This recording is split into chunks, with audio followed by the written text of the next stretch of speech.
What's the problem with adultery? The problem with adultery is we were meant to be fully satisfied this side of heaven. The problem with adultery is this.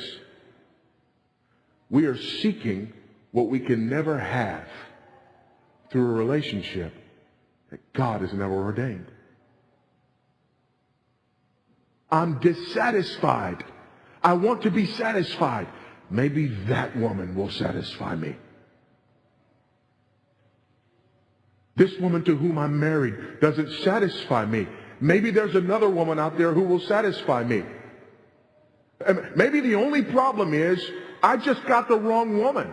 And if I got the right woman, if she was taller, or if she was shorter, if she was bigger, if she was smaller, smarter, not so smart, whatever, darker, lighter, if I just had the right woman, then I would be satisfied. Yeah, that would be true if your dissatisfaction had anything to do with another human being. But there is no human being who will satisfy you. Jesus is basically saying, you're living with a temporal lens on. Better to pluck out your right eye, cut off your right hand, and suffer in the here and now, and enjoy the glories of heaven forever with the bridegroom, who is the only one who will ever satisfy you, than to allow your eye or your hand to cause you to look toward and reach for something that will not only leave you dissatisfied, but will ultimately lead you toward destruction.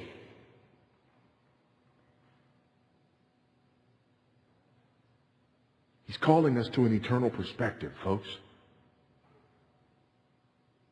Not to outward legalism, but to an eternal perspective. Remember the Pharisees? They tried the outward legalism route. It didn't work. That's why he's preaching this sermon.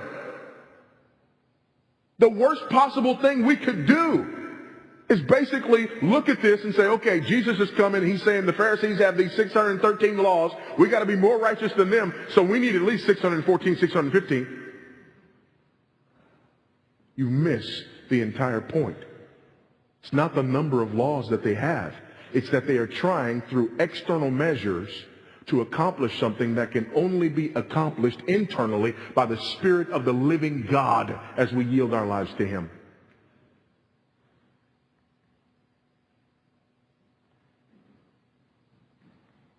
But how do we get there from here?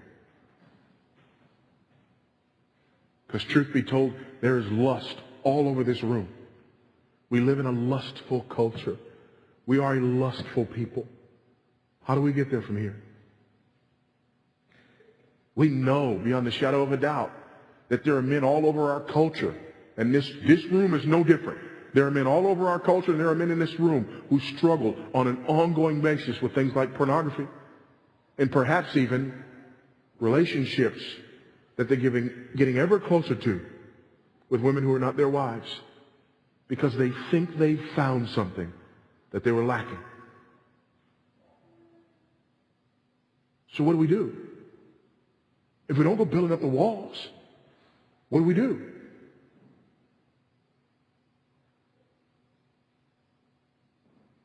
Do we not go outside? Pluck out our eyes?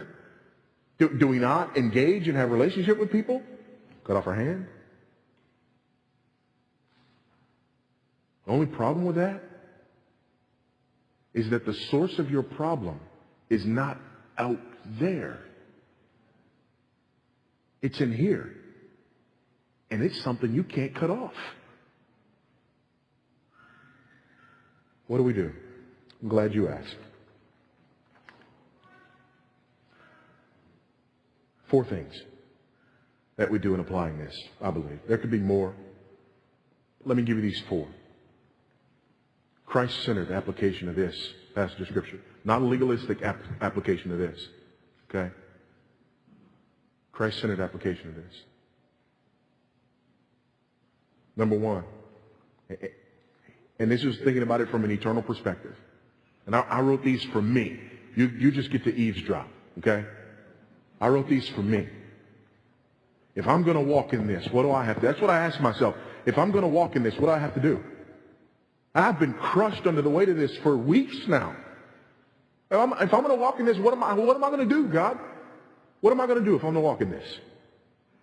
If this is about covetousness and this is about the violation of the first commandment, what do we do in this culture in which we live? Number one, I must adorn myself in a manner that honors my bridegroom and identifies me as belonging to him and give no indication or impression of seeking to please another.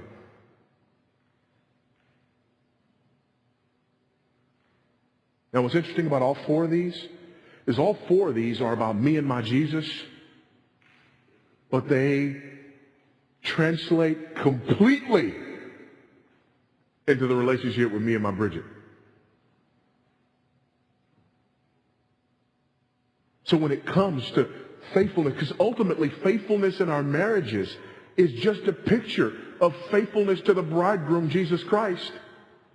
Ultimately, that's what it is. So what do? I must adorn myself in a manner.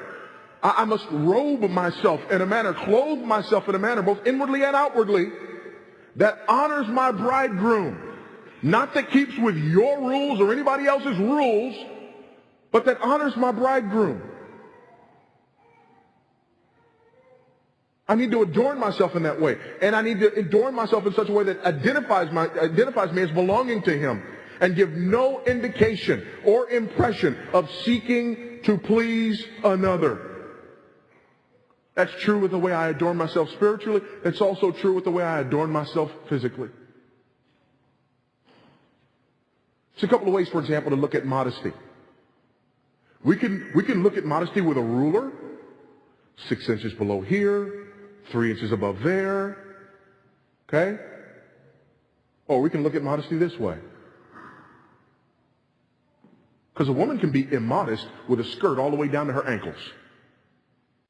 Adorn yourself in such a way that you seek to please the one to whom your love is pledged.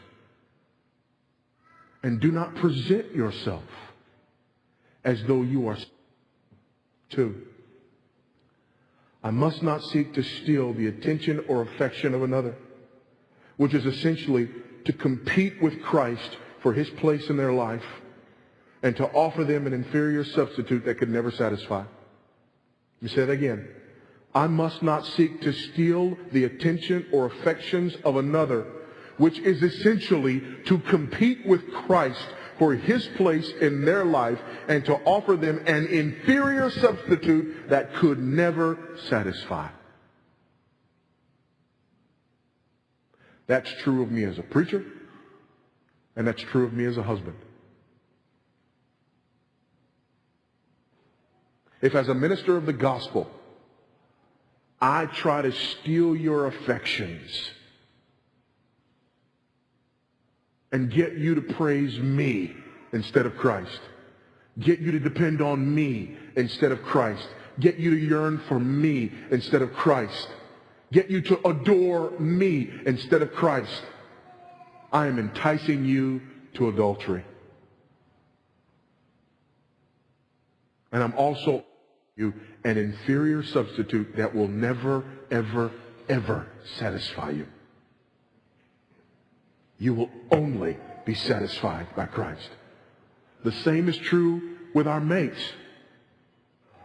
If I am enticing another or being enticed by another toward adultery, basically here's what I'm doing. I am offering them or seeking from them a substitute that will never satisfy. Here's the other thing. The sooner I get that, the sooner I stop looking for satisfaction elsewhere. Because here's the problem. And this is what happens when we begin to wonder with our eyes. We begin to say, you know what? I don't know that I'm necessarily completely satisfied with my spouse. Newsflash. You can't be. You were never meant to be. If you are looking to your spouse for your satisfaction, then you are committing idolatry. If you're dissatisfied, it's because you're not feasting on Christ. If you are feasting on Christ, all of your needs are being met, and your relationship with your wife is gravy. It's bonus. It's extra. Amen? If Christ is my all in all, and I am feasting on him, and I am filled with him, and I am adoring him, and I am satisfied in him, then I look to my wife not to say, oh, she's just not enough for me. No, I look to my wife and I say, oh God, that you would satisfy me utterly and completely. And then on top of that, give me this woman. You're too good to me, God. You're too good to me. When your eyes begin to wander, it's because you're not feasting on Christ sufficiently. And you're seeking satisfaction from another that can never, ever, ever give it to you. Don't believe me? Ask Solomon. Read Ecclesiastes. More women than he could get around to in a year. And still completely and utterly dissatisfied. There's not a woman in this world who will satisfy you. Don't we hear it all the time? You know? Beautiful leading man marries, gorgeous leading woman. Year later, they're breaking up. And what's everybody saying? Dude, what does he want? She's perfect. No, she's not. There is no woman that will satisfy a man. There is no man that will satisfy a woman. The only one who will satisfy us is the bridegroom himself, Jesus Christ. And as long as we're looking for satisfaction anywhere else, we will never find it. And we will be wandering and coveting and committing adultery and idolatry again and again and again. Number 3, I must satisfy myself with the abundant provision offered me by my personal, intimate, exclusive relationship with Christ, and recognize that seeking satisfaction for my longings and desires from another, number 1, represents idolatry, and number 2, is destined not to satisfy me in the long run. Finally, number 4, I must do all of this with full awareness of my frailty and failings, knowing that I am utterly dependent upon Christ to empower, instruct, and completely satisfy me. That's what's wrong with the legalistic response. The legalistic response says, I'm not satisfied, therefore I yearn for things out there. So here's what I will do. I will block off the things out there. Guess what? You haven't done anything with the dissatisfaction. It's still there. We must feast on Christ. Might you also need to put some filters on your computer? Yeah.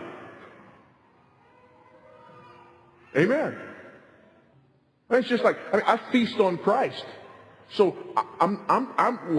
what need would I have to go over here to the Mormon temple? I'm feasting on Christ. Why am I going over there? I'm not going to go over there. So might there